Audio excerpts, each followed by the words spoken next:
एकांकी नाटक का जो एक और तत्व है वो है भाषा।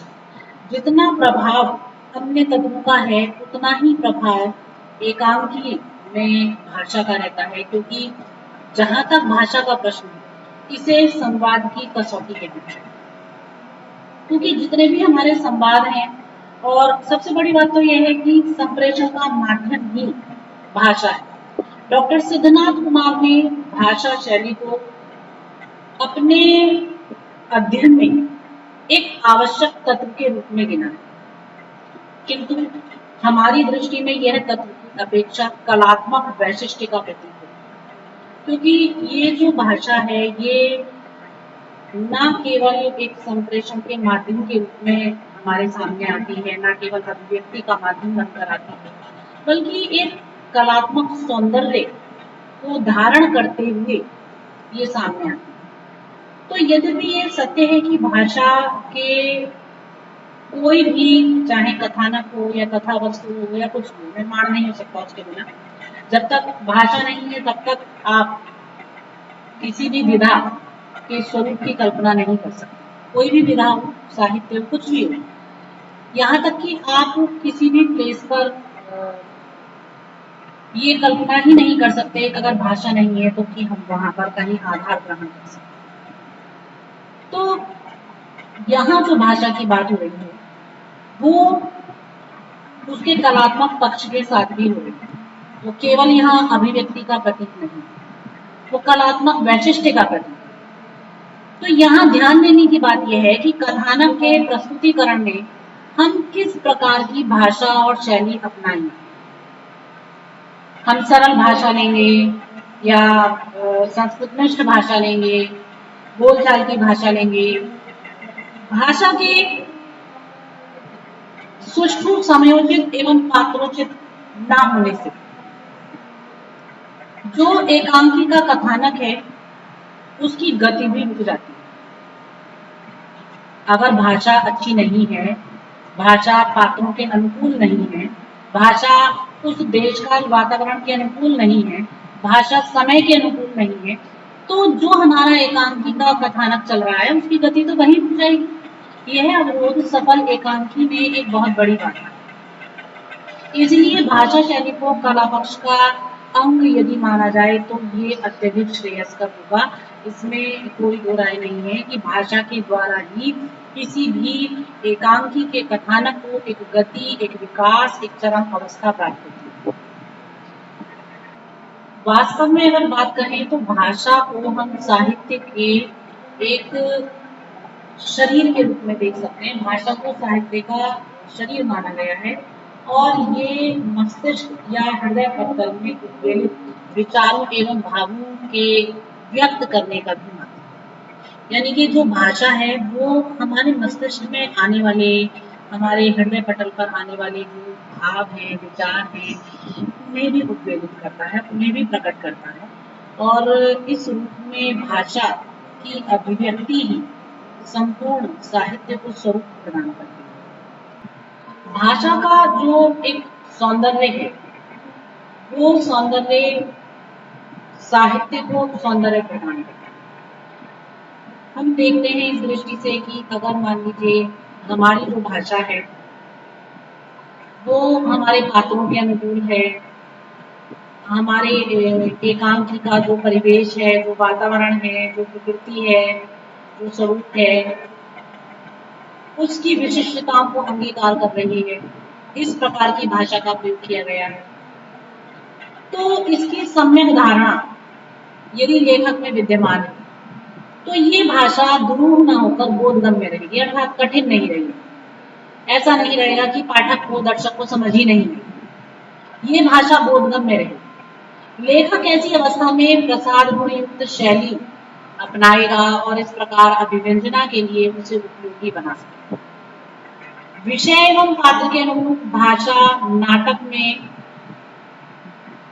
और स्वाभाविकता के रूप में देखी जाती है। मतलब जो हमारे एकांकी नाटक है उनमें जो हमारी भाषा है वो स्वाभाविकता की सृष्टि करती है। भाषा की विशिष्ट प्रकार की रचना या कथोपकथन की पद्धति लेखक की शैलीगत विशेषता पर अवलंबित है। चतुर एवं कुशल लेखक थोड़े से सरल शब्दों में जितनी गहरी भाषा अभिव्यंजना कर सकता है, उतना अपरिपक्व एवं अनुभवहीन लेखक नहीं कर सकता। थोड़े से शब्दों में अधिक भावों को भर देना, ये एक शैली का वैशिष्ट्य है। ये कला हर किसी के पास है कि हम कुछ ही शब्दों में अपनी संपूर्ण भावनाओं को समेट कर रखते हैं। लेकिन हमारी जो एकांकी है, उस एकांकी में हमें इसी शैली की आवश्यकता पड़ती है, इसी वैशिष्ट्य की आवश्यकता पड़ती है। वहां हम लंबे लंबे नीरस क्लिष्ट वाक्य जो है उनको नहीं लेकर आ सकते, क्योंकि वो सरसता के स्थान पर नीरसता उत्पन्न कर देंगे। तो इसलिए एकांकीकार के लिए सबसे ज्यादा जरूरी है कि वो इस नीरसता से या भाषा के इस प्रकार से, इस शैली से कोसों दूर रहे, क्योंकि भाषा की सरलता स्वाभाविकता उसके एकांकी को सौंदर्य प्रदान करेगी और एक प्रभाव प्रदान करेगी। तो शैली की विशेषता इसी में है कि भावों की पूर्णता अभिव्यक्त हो, लेकिन हम शब्द कम करें। शब्दों का प्रकटीकरण कम हो, लेकिन भावनाओं का प्रकटीकरण परिपूर्ण हो। राजेंद्र गौड़ जी का इस विषय में एक मत है कि शैली एकांकीकार की अपनी वस्तु, उसके भाव प्रकाशन का मार्ग, इसी से उसकी प्रतिभा, उसकी कला, उसकी निरीक्षण शक्ति, उसकी क्षमता और व्यवहारिक ज्ञान का यथेष्ट एवं वास्तविक परिचय, इसी के द्वारा हम उसकी आत्मा के दर्शन करते हैं और उसे सहस्रों के बीच में पहचानने में सफल होते हैं। एक प्रकार से हम सरल शब्दों में ये कह सकते हैं कि भाषा की जो विशेषताएं एकांकी में होनी चाहिए, जैसे कि जो एकांकी की भाषा है वो पात्रों के अनुरूप हो, जो एकांकी में भाषा का स्वरूप है, जैसे जैसे नाट्य के प्रकार, उसका स्वरूप, उसकी शैली बदले, वैसे वैसे बोली बदलता रहे।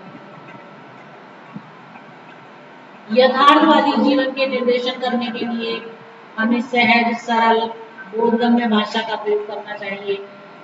अगर हम कहीं भावों की अभिव्यक्ति कर रहे हैं, उसका मुख्य माध्यम होने के नाते प्रसाद गुण का होना जरूरी है। हम प्रसाद गुण में वो ज्यादा आवश्यक है। अगर नाट्यकार अपनी शैली उसकी व्यक्तित्वता के लिए प्रयुक्त कर रहा है, तो नाटक के स्वरूप विधान में उसकी स्थिति नितांत आवश्यक नहीं होती, क्योंकि दर्शकों का ध्यान नाटक से हटकर नाटककार की शैली की तरफ चला जाता है। फिर भी शैली किसी भी कृति में अपनी एक निजी सत्ता है।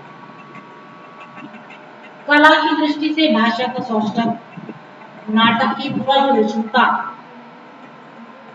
की वृद्धि में भी सहायक होता है। तो भाषा का जो सौंदर्य है, हम उसका संयोजन अपने एकांकी में करते हैं, उसके लिए जरूरी है कि हम हमारे जैसे पात्र हैं, जैसे हमारे संपर्क, जैसे हमारा वातावरण, इन सब को ध्यान में रखते हैं अग्रसर।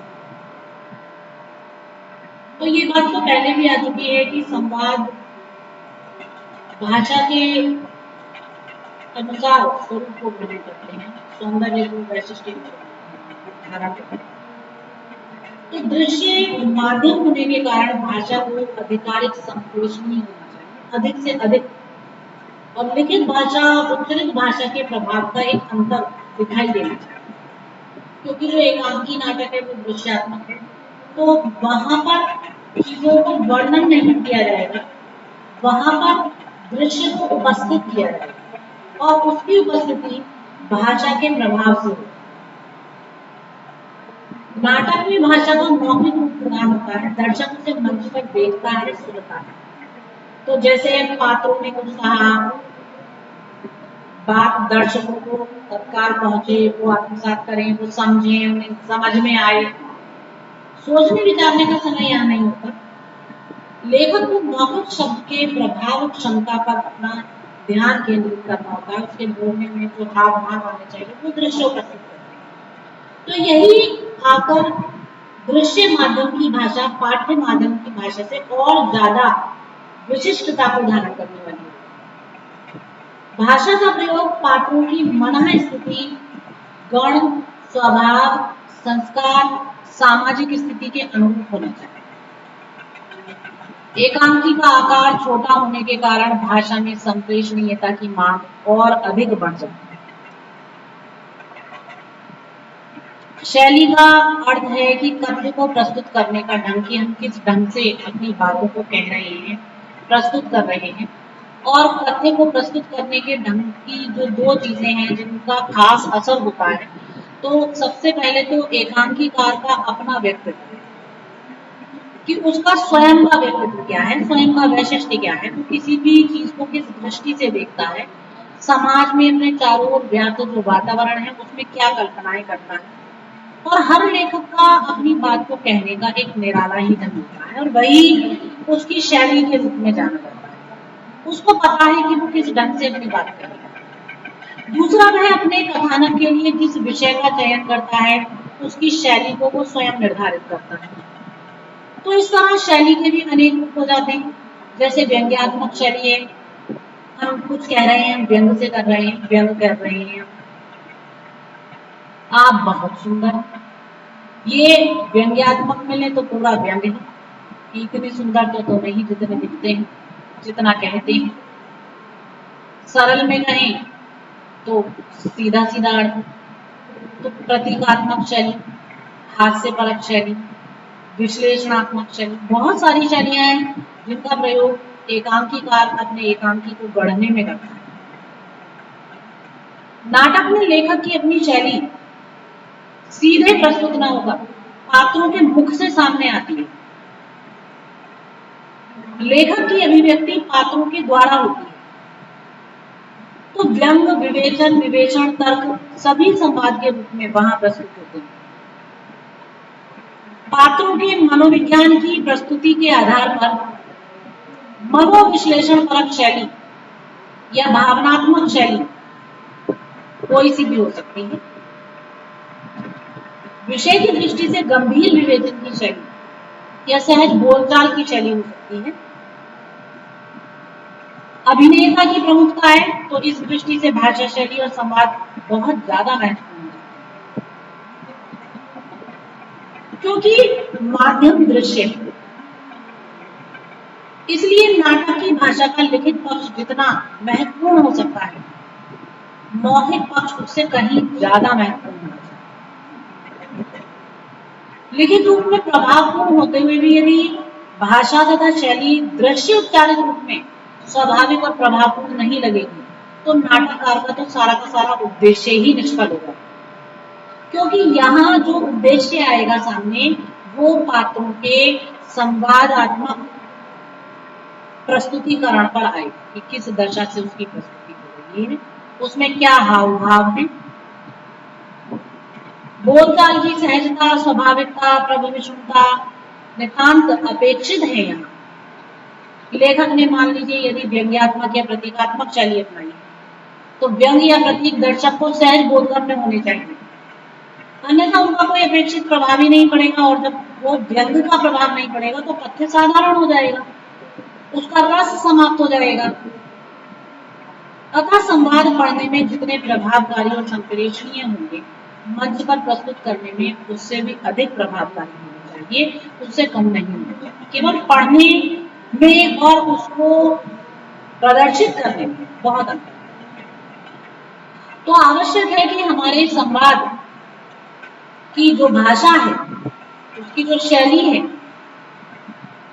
वो इस रूप में अभिव्यक्ति को प्राप्त करे कि एक तो तत्काल बोधगम्य, और यदि लेखक का शैली व्यंग्यात्मक है तो वो संवाद में व्यंग्यात्मकता का पुटाना चाहिए, यदि वर्णनात्मक है तो वर्णन का पुटाना चाहिए, यदि प्रतीकात्मक है तो प्रतीकात्मक का पुटाना चाहिए। तो ये वैशिष्ट्य जो है ये भाषा के द्वारा, भाषा के प्रयोग करने के तरीके से, जो कि बहुत ही ज्यादा आवश्यक है और जिसके अभाव में एक एकांकी का सारा प्रभाव ही समाप्त होता है। तो बहुत जरूरी है कि हम जिस भाषा का प्रयोग कर रहे हैं, जिस शैली का प्रयोग कर रहे हैं, वो इतनी प्रभावशाली होनी चाहिए कि दर्शक को तत्काल प्रभावित करे और लेखक के हृदय की जो अनुभूति है जिसे वो अभिव्यक्त कर रहा है उस अभिव्यक्ति से दर्शक को जोड़ने में अथवा पाठक को जोड़ने में सक्षम है।